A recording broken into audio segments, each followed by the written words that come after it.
Баршаңызға сәлем, менің ақылды достарым. Менің каналыма тіркеліп, лайк басуды ұмытпа.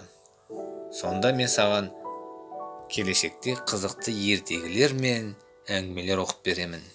Мен сендерге бүгін оқып беретін ертегім Маша мен Аю. Ертеде кемпір мен шал өмір сүріпті. Олардың Маша атты немересі болыпты. Бірде Маша құрбыларымен орманға жиналыпты. Атасы мен әжесі оған құрбыларыңнан қалып қалма деп тапсырады.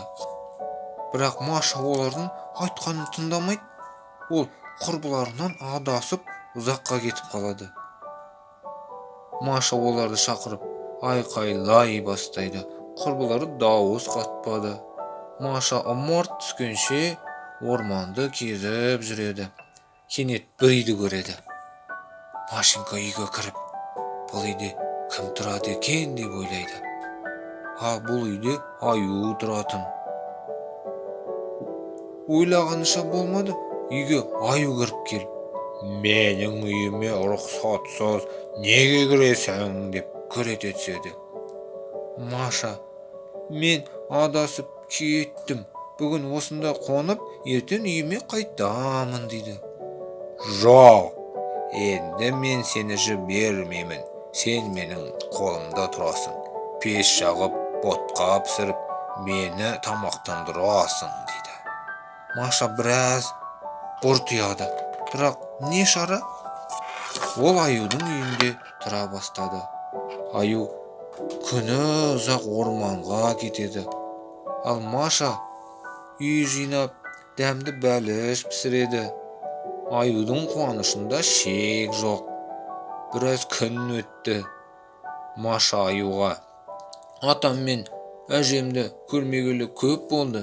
Мен бір қорап бәліш пісіріп берейін, ал сен оларға апарып бер дейді.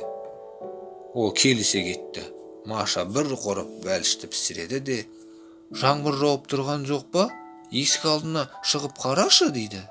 Аю сыртқа шығып кеткенде Машаға қораптың ішіне кіріп алады. Аю қайтып оралғанда қорабы дайын тұр екенін, оны көріп арқасына салып ауылға қарай тартады. Аю ұзақ жүреді, шаршайды. Ағаштың түбіне отырып, тынығып алғысы келеді. Түбірге отырып, бәліш жейін деп ойлайды. Ал Машенька қорап ішінен, түбірге отырушы болма, бәлішті жеме, атам мен әжеме апарып бер дейді.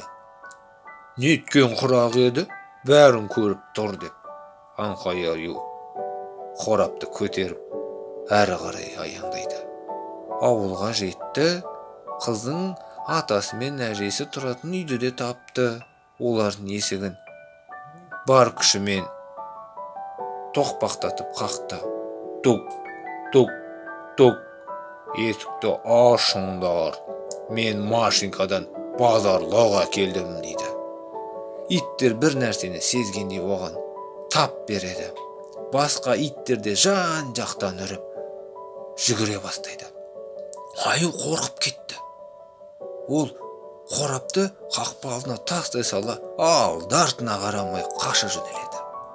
Осы кезде үйден ата мен әже шықты. Қорапты көрді. Мынау не қорап деп әжесі таңғалады. Атасы қораптың аузын ашып қараса, онда Машенька отыр. Атасы мен әжесі Машенькамен осылай қауышып бақытты өмір сүреді екен.